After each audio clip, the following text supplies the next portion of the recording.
ତୁମେ ଯାହା ଚାହୁଁଛ, ତୁମକୁ ଯାହା ଦରକାର, ଆଜି ନା ମୋତେ ହାତ ଯୋଡ଼ି ସେସବୁ ମାଗିନିଅ। ମୁଁ ତୁମର ପ୍ରତ୍ୟେକ ପ୍ରାର୍ଥନା ଶୁଣୁଛି। ଯେତେବେଳେ ମୁଁ ତୁମ ଭବିଷ୍ୟତର ଲେଖକ ଅଟେ, ତେବେ ତୁମେ କାହିଁକି ଚିନ୍ତା କରୁଛ? ଚିନ୍ତା କରିବା ପରିବର୍ତ୍ତେ ଚିନ୍ତନ ବା ଧ୍ୟାନ କରିବା ଭଲ। ମୋର କିଛି ପିଲା ସେମାନଙ୍କ ଜୀବନସାଥୀର ଅପେକ୍ଷାରେ ଅଛନ୍ତି।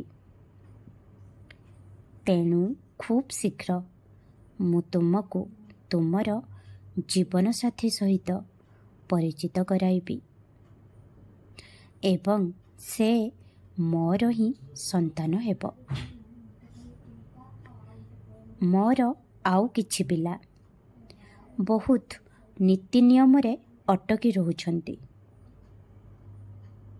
ସେମାନଙ୍କୁ ଲାଗେ କି ଯଦି ସେମାନେ ନିଜ ଘର ମନ୍ଦିରରେ ଗୋଟିଏ ଦିନ ବି ମୋର ପୂଜା କରନ୍ତି ନାହିଁ, ତେବେ ସେମାନଙ୍କୁ ପାପ ଲାଗିବ। ତେଣୁ ପିଲାମାନେ ଧ୍ୟାନ ସହକାରେ ଶୁଣ। ମୋର ପୂଜା କରିବା ପାଇଁ କୌଣସି ରୀତିନୀତି ବା ବିଧିବିଧାନର ଆବଶ୍ୟକତା ନାହିଁ।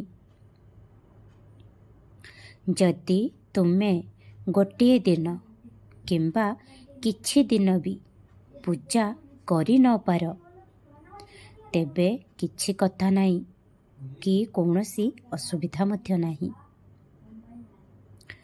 ଯଦି ତୁମେ ମୋତେ ନିଜ କର୍ମରେ ରଖିବ, ତେବେ ସଦୈବ ତୁମେ ମୋର ଉପସ୍ଥିତିକୁ ଅନୁଭବ କରିବ। ତୁମର କର୍ମକୁ ଏତେ ଭଲ ରଖ ଯେ ଲୋକମାନେ ସର୍ବଦା ତୁମର କର୍ମ ହେତୁ ତୁମକୁ ମନେ ରଖିବେ ବା ମନେ ପକାଇବେ। ସର୍ବଦା ନିଜ ଜୀବନରେ ସମସ୍ତଙ୍କ ପ୍ରତି ସେବା ଭାବ ଏବଂ ସ୍ନେହପୂର୍ଣ୍ଣ ଆଚରଣକୁ ଆପଣାଅ। ହଁ, ମନେ ରଖ, ପିତୃପକ୍ଷ ଆରମ୍ଭ ହୋଇଛି। ନିଜର ପିତୃପୁରୁଷଙ୍କୁ ମନେ ପକାଇ ଶ୍ରଦ୍ଧା ସହକାରେ ନମସ୍କାର କର। ନିଜ ଦ୍ୱାରା ଯେତିକି ସମ୍ଭବ ହୋଇପାରୁଛି ବା ତୁମର ଯେତିକି ସକ୍ଷମ, ସେହି ଅନୁଯାୟୀ କିଛି ଅନ୍ନଦାନ କର। ଅନ୍ନଦାନ ସର୍ବଶ୍ରେଷ୍ଠ ଦାନ। ତୁମକୁ ବହୁତ ଆଶୀର୍ବାଦ ମିଳିବ, ପୁଣ୍ୟ ଲାଭ କରିବ, ଖୁସିରେ ରୁହ। ବହୁତ ସାରା ଆଶୀର୍ବାଦ କରୁଛି। ଓମ୍ ସାଇ ରାମ, ଜୟ ସାଇ ରାମ।